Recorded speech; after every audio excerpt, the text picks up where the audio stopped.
Assalamualaikum warahmatullahi wabarakatuh. Perkenalkan, nama saya Rini Ramdhani dengan NIM 1248010048.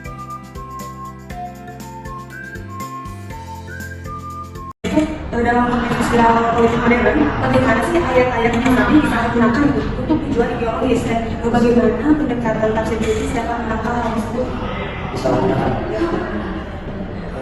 ketika disalahgunakan ayat ketika disalahgunakan mungkin itu Di sini saya mau menjelaskan pembahasan hasil dari wawancara saya mengenai ayat muhkam dan mutasyabih. Pembahasan pertama ada apa dasar epistemologis yang digunakan ulama dalam membedakan ayat muhkam dan mutasyabih, dan apakah batas ini bersifat tetap atau kontekstual. Nah, dalam kajian tafsir Al-Quran, ulama membedakan antara ayat muhkam dan mutasyabih berdasarkan sejumlah dasar epistemologis yang kompleks dan berlapis. Nah, ayat muhkam dipahami sebagai ayat yang maknanya jelas, tegas, dan tidak mengandung ambiguitas. Sedangkan ayat mutasyabih adalah ayat yang maknanya samar, bersifat simbolik, atau sulit dijangkau secara langsung oleh akal manusia. Salah satu dasar utama yang digunakan dalam pembedaan ini adalah pendekatan linguistik, yakni analisis terhadap struktur bahasa Arab, gramatika, dan makna kata. Ayat muhkam umumnya memiliki struktur sistematik yang tegas, sedangkan ayat mutasyabih mengandung unsur majaz, kinayah, dan tasbih yang membuka ruang interpretasi. Selain itu, pendekatan tafsir bil maksur atau berbasis riwayat dan tafsir bil aroy atau berbasis akal juga digunakan. Ulama salaf cenderung mengikuti pendekatan tafwid, menyerahkan makna mutasyabih kepada Allah. Sementara ulama kalam dan filsuf seperti Al-Ghazali atau Fakhruddin Ar-Razi mencoba melakukan takwil terhadap ayat-ayat tersebut dengan pendekatan rasional. Selain pendekatan linguistik dan teologis, pemahaman terhadap maqasid al-syariah, yakni tujuan-tujuan dasar dan syariat Islam seperti keadilan, kemaslahatan, dan hikmah, juga menjadi pertimbangan dalam menentukan apakah suatu ayat bersifat muhkam atau mutasyabih. Konteks historis seperti asbab an-nuzul atau sebab turunnya ayat turut menjadi landasan dalam memahami kedudukan suatu ayat, terutama yang berkaitan dengan hukum atau situasi sosial tertentu. Disinilah muncul pertanyaan penting, apakah batas antara ayat muhkam dan mutasyabih bersifat tetap atau kontekstual? Sebagian ulama klasik menganggap batas ini bersifat tetap karena didasarkan pada sifat bawaan dari ayat itu sendiri. Namun banyak pemikir kontemporer yang melihat bahwa batas ini bersifat dinamis dan kontekstual. Perkembangan ilmu pengetahuan, perubahan sosial, dan pendekatan hermeneutik terhadap teks Al-Quran bisa menggeser status suatu ayat dari yang semula dianggap mutasyabih menjadi lebih dapat dipahami, bahkan diposisikan sebagai muhkam. Oleh karena itu, meskipun terdapat kerangka dasar dalam membedakan keduanya, perbedaan antara ayat muhkam dan mutasyabih sesungguhnya tidak sepenuhnya kaku, melainkan terbuka terhadap perkembangan pengetahuan dan konteks zaman.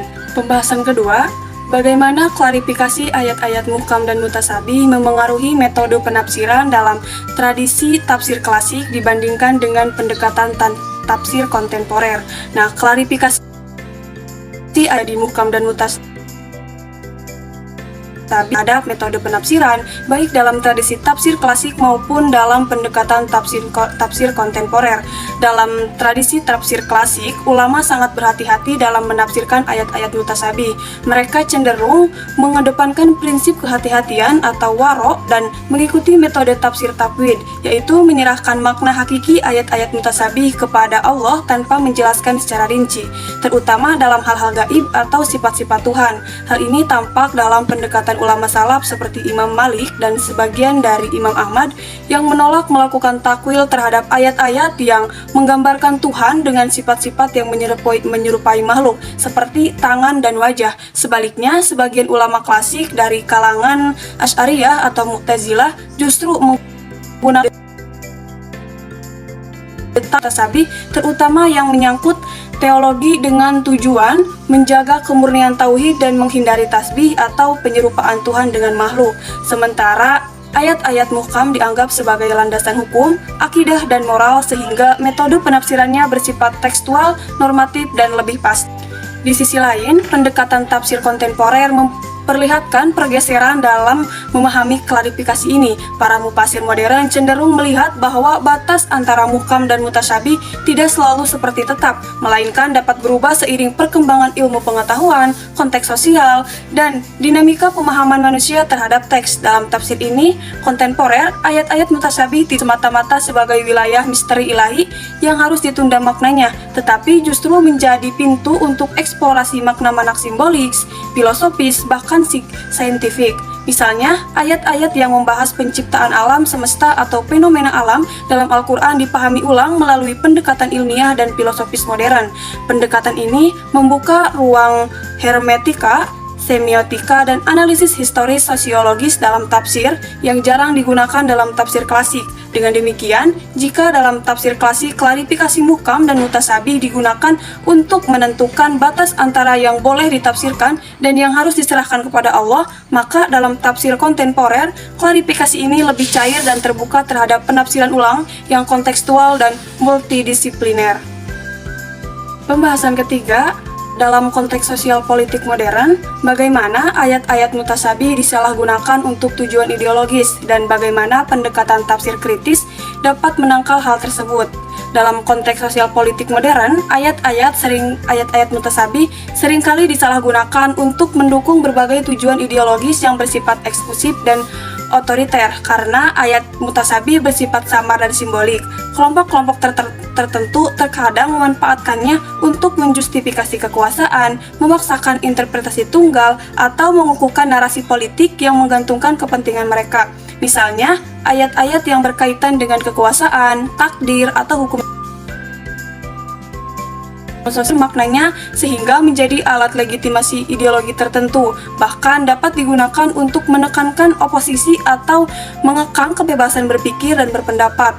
Kondisi ini semakin diperparah karena ketika pendekatan tafsiri telar dan tekstual yang kaku dipertahankan tanpa mempertimbangkan konteks historis dan sosial. Disinilah pendekatan tafsir kritis menjadi sangat penting sebagai alat untuk menangkal penyalahgunaan tersebut. Tafsir kritis mendorong pembaca Al-Quran untuk tidak hanya menerima